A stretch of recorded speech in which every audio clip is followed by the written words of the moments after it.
வணக்கம். என்ன இருந்தாலும் சரிங்க, மேன்மக்கள் மேன்மக்கள் தாங்க. சங்கு சுட்டாலும் வெண்மை தரும்னு சும்மாவா சொன்னாங்க? நீங்க எவ்வளவு தரக்குறைவாக, தாழ்வாக, கீழ்மட்டம் போய் நீங்க விமர்சனம் பண்ணாலும், அதையெல்லாம் அப்படியே தூசின்னு துச்சமா எறிஞ்சிட்டு, கருத்துக்கள் சொல்கின்ற தன்மை, வன்மை அந்த மேலோருக்கு தான் உண்டு. அதனால தான் அவங்க இன்னும் உயரமாவே இருக்காங்க. உலகநாயகன் கமல்ஹாசன பத்தி தான் சொல்றேன். திடீர்னு யாருக்கும் சொல்லாம அவர் பாட்டுக்கு தன்னிச்சையாக சுந்தர் சி விலகிட்டாரு. விலகுறது அவருடைய இஷ்டம். கதை பிடிக்கல, கதை நல்லா இல்ல அப்படின்னு சொல்றது சூப்பர் ஸ்டாருடைய இஷ்டம்.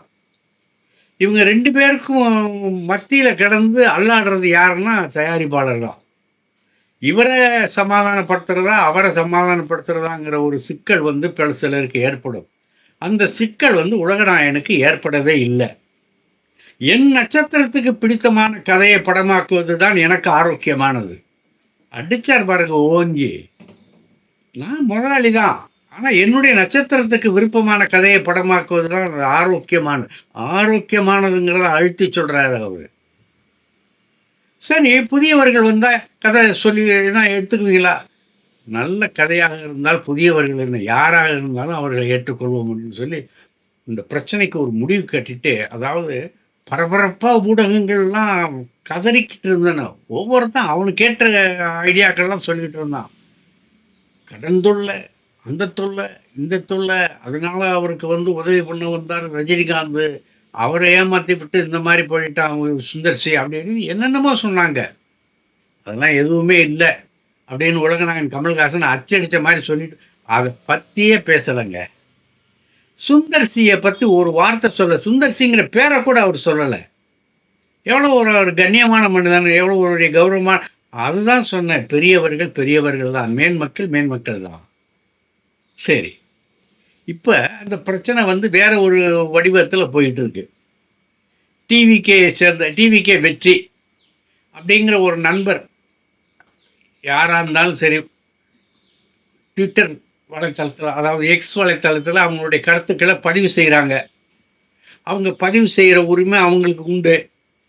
அது சரியானது தானா அல்லது தவறானதா, ஆபாசமானதா, அதை போடலாமா போடக்கூடாதாங்கிற அதை முடிவு பண்ணக்கூடிய கடமை அவங்களுக்கு எக்ஸ் வலைத்தளத்துக்கு உண்டு. அந்த மாதிரி டிவிக்கே வெற்றி அப்படின்னு ஒருத்தர் ஒரு பதிவு போட்டிருந்தார் எக்ஸ் வலைத்தளத்தில். என்ன பதிவுன்னா, சொதப்பலை வந்து கதையாக சொதப்பலான கதையை சொன்னதுனால ரஜினிகாந்த் தூக்கி எறிஞ்சிட்டார். 2 பேரும் உங்கள் கணவரை தூக்கி எறிஞ்சிட்டாங்க. அதனால் உங்கள் கணவரை இந்திய திரையுலகம் குப்பத்தொட்டில் வீசுகிற காலம் நெருங்கிருச்சு அப்படின்னு ஒருத்தர் கருத்து சொல்லியிருக்கார். அவர் டிவிக்கு, அதாவது தமிழக வெற்றி கழகத்தை சேர்ந்தவர். வெற்றின்னு புனைப்பெயர் போட்டிருக்காரு. அசல் பெயரா புனைப்பெயராங்கிறது தெரியாது. இது அவர் பொதுவான கருத்து, அவருடைய கருத்தை சொல்லிட்டாரு. இதுக்கு கோபப்பட்ட திருமதி குஷ்பு சுந்தர், அவர் சொன்னது ஆரோக்கியமானதா, ஆரோக்கியம் இல்லையா, நேர்மையானதா, நேர்மையற்றதா, அப்படிலாம் சொல்லலாமாங்கிற முடிவை உங்கள்கிட்ட விட்டுற. அவங்க சொன்ன பதில் எப்படி மாறிடக்கூடாதுங்கிறதுக்காக நான் அப்படியே படிக்கிறேன். என் செருப்பு சைஸ் 41, அடிவாங்க தயாரா? இது என்ன பதில்? அவர் என்ன சொன்னாரு? சொதப்பலான கதையை சொன்னதால ரஜினி கமல் 2 பேரும் உங்கள் கணவரை தூக்கி எறிஞ்சிட்டாங்க. அதனால் உங்கள் கணவரை இந்திய திரையுலகம் குப்பத்தொட்டியில் வீசும் நேரம் வந்திருக்கு. இதுக்கு நீங்கள் ஒரு நேர்மையான பதிலை சொல்லியிருக்கணும். செருப்பு சைஸ் 41ன்னா அதுக்கடுத்து அவன் வந்து ஆபாசமான பதிலை சொல்ல தயங்குவானா, தயங்க மாட்டானா? தயங்க மாட்டான். எதுக்கு தயங்குறான்? நீங்கள் இந்த உங்கள் சைஸ் 41ன்னு சொன்னோன்னா அவன் வேற ஏதோ ஒரு சைஸை சொல்கிறான். ஆபாசமான சைஸ், அது ஒரு ஆபாசமான கருத்து. அவன் சொன்னது தப்பு. அதை நான் வன்மையாக கண்டிக்கிறேன். அந்த மாதிரி சொல்லியிருக்கக்கூடாது. நீ கருத்துக்கு கருத்து மோது. இவங்க 40 என் சைஸ் செருப்பு சைஸ் 41 அடிவாங்க தயாரான்னு சொன்னது அவனுடைய, இன்னும் சொல்லப்போனால் அவனை ரொம்ப இழிவு, மனித உரிமை மீறல்னு சொல்லலாங்க. செருப்பை தூக்கி காட்டினாலே குற்றம்னு சொல்லுவாங்க அப்படின்னு சொல்லுவாங்க.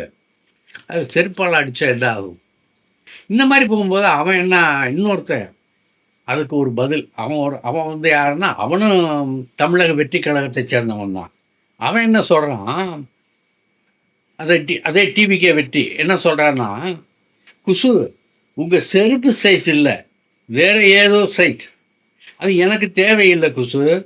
அத குப்பை தொட்டியில இருக்கிற உங்க கணவர் சுந்தர் சீட்ட கொடுங்க. பாவம் அவரு."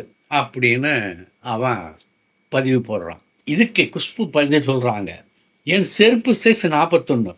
தைரியம் இருந்தா நேர்ல வா." இதுதான் உங்க கீழ்த்தரமான புத்தி. மாறவே மாட்டீங்களாடா? நீ எல்லாம் கலைஞர் ஆதரவாளர்னு சொல்லியிருக்க வெட்கப்படணும். அறிவாலயம், இவர் உங்க பார்ட்டி மெம்பர். 41 மென்ஷன் உருண்டுகிட்டு இருக்கானுங்க அப்படின்னு போட்டிருக்காங்க. அறிவாலயத்துக்கு இந்த டிவிகே வெற்றிக்கு என்ன சம்பந்தம்? அந்த டிவிகே வெற்றியை வந்து அவருடைய இதில் என்ன போட்டிருக்காருன்னு, இது நம்ம விஜய் படத்தை போட்டிருக்காரு. திராவிடியன் ஸ்டாக்குன்னு தன்னை குறிப்பிட்டிருக்காரு. நான் ஒரு திராவிடன் அப்படிங்கிறத சொல்லியிருக்கிறாரு. நான் ஒரு திராவிடன்னு சொன்னதுனாலேயே அவர் அறிவாலயத்துக்கு சொந்தமானவர் நீங்கள் கருதலாமா? இது நீங்கள் திமுக காரனை வழிய வம்புக்கு இருக்கிற கதை இல்லை. அவன் பாட்டுக்கு செவனேன்னு கிடக்கிறான். இந்த விஷயத்தில் அவன் வந்து நமக்கு என்னய்யா, அவங்க 2 பேரும் முடிவு பண்ணுறாங்க. அவங்க முடிவு பண்ணால் நம்ம படம் எடுத்தால் நம்ம பார்க்க போகிறோம், இல்லைன்னா விட்டுற போகிறோம். இதில் நமக்கு என்ன? நமக்கு தேர்தல் தான் முக்கியம் அப்படின்னு சொல்லி அவன் தேர்தலை நினச்சிக்கிட்டு அவன் கதியாக கிடக்கிறான்.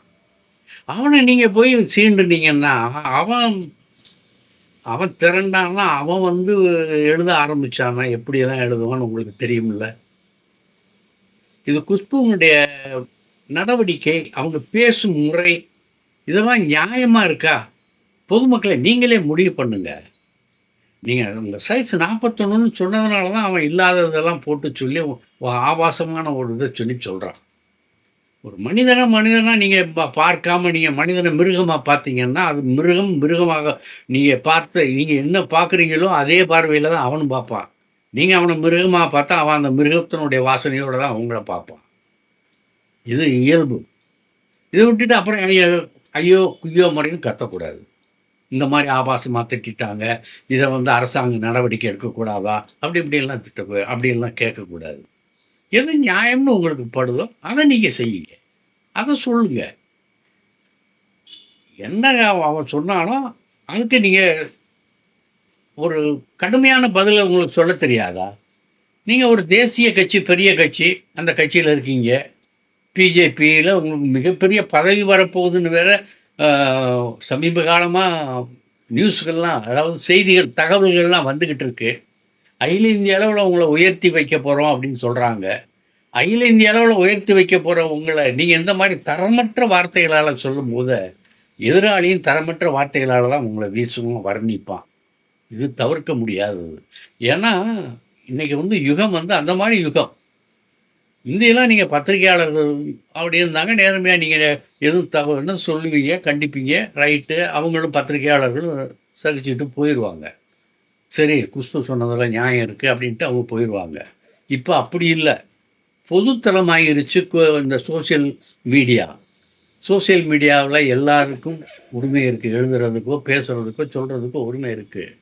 அவன் கருத்து சிலது கடுமையாக இருக்கும், சிலது ஆபாசமானதாக கூட இருக்கும். அந்த ஆபாசமானதாக இருக்கிறது தான் நம்ம பார்த்துக்கிட்டு இருக்கோம்.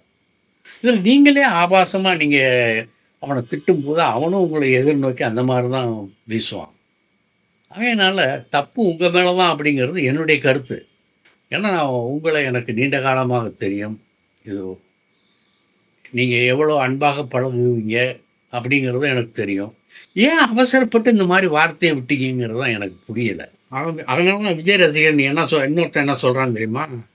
இந்த 41ன்னு நீங்கள் போட்டிங்கல்ல செருப்பு சைஸு, அவன் சொல்கிறான் கரூர் சாவு 41ங்கிறத நீங்கள் மறைமுகமாக சுட்டி காட்டி நீங்கள் சீன்றீங்க அப்படின்னு அவன் போடுறான் இன்னொருத்தன். இது வருமா வராதா? நீங்களே யோசிச்சு பாருங்க. குஷ்பு சொன்னது ஆபாசமான கருத்து. அதுக்கு ஆபாசமாக பதிவிட்டது அந்த நேயருடைய, அதாவது அந்த டிவிகே கட்சியை சேர்ந்தவருடைய கருத்து. அது ஆபாசமானது, கண்டிக்கத்தக்கது. 2 பேருமே கண்டிக்கத்தகுந்தவர்கள் என்பது என்னுடைய கருத்து. நீங்கள் என்ன சொல்கிறீங்க? பார்க்கலாம் நாளைக்கு. இந்த வீடியோ உங்களுக்கு பிடிச்சிருந்தா லைக் பண்ணுங்கள், கமெண்ட் பண்ணுங்கள், ஷேர் பண்ணுங்கள், சப்ஸ்கிரைப் பண்ணுங்கள்.